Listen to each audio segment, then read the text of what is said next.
Hi, I'm Sammy Murrian, and this is a movie review from Rehab.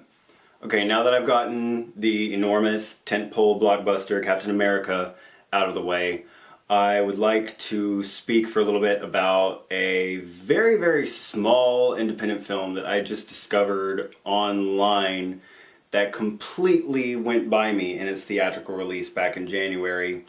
And it's just now this week available on DVD and streaming services. The movie is called Henry Gamble's Birthday Party, and this is written and directed by Stephen Cohn. This movie's about a young man named Henry Gamble in the Midwestern US who is celebrating his 17th birthday and also coming to terms with his homosexuality.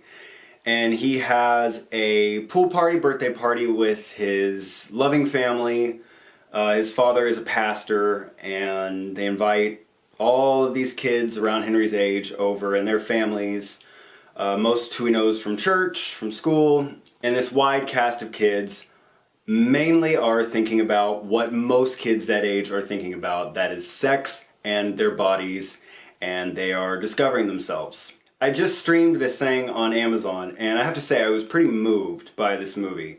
This kind of subject matter is super delicate and is rarely attempted by filmmakers, much less done well. It's really hard to make a movie about young kids discovering their sexuality and have it come off as truthful and tasteful. Rarely do kids in these kind of movies feel like real kids, and often movies that attempt this kind of subject matter just come off as like trashy and lurid.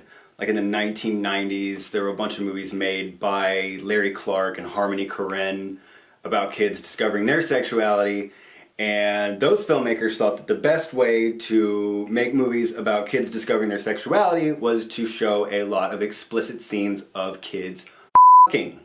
That's not the way to do it. That's not the way to do it at all. That's gross. This movie, on the other hand, Henry Gamble's Birthday Party, is tasteful where it needs to be tasteful, and it's frank where it needs to be frank. There's a lot of frank dialogue in this movie, but that's really it. And man, this movie feels so real. These kids feel so real. These are so like real kids this age. It's so refreshing to see a movie like this. When you're this age, when you're 17, sex is the most confusing, scary, and important thing to you. And you know, these formative years, this little patch in these formative years are so important to every human being's, you know, adulthood and their life as a whole. If this area of your life doesn't go over too well, you will probably wind up a 26-year-old recovering drug addict with sex problems.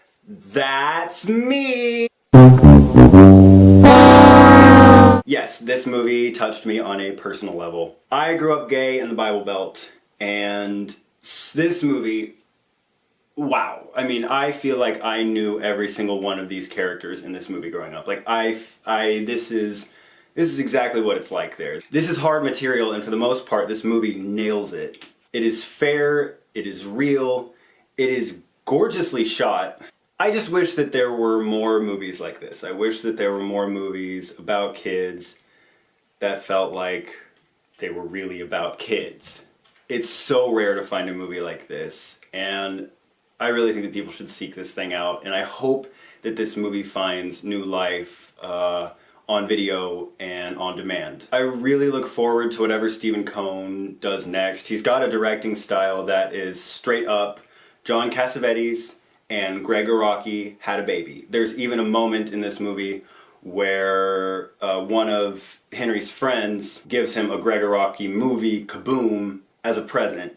Little Easter egg for people who know things about LGBT cinema. Good job, caught it. I was a little let down by the very end of this movie. I feel like the very last scene of this movie wraps things up kind of in a neat little bow. Not quite, but it's a little too convenient. Last minute of this movie, I was like, oh, well, that's awfully convenient for a movie that really doesn't pull its punches and feels so truthful and, you know, gritty and real and genuine throughout. It felt a little abrupt and a little bit easy. Other than that, though, I was quite taken with this movie, and I really hope that it will find new life on video. It's really touching and unique and intimate. I'm going to give Henry Gamble's Birthday Party a B+ and highly recommend it. Thank you for tuning in. If you like what you see, please subscribe, take care, keep in touch, and stay clean, everybody. Bye!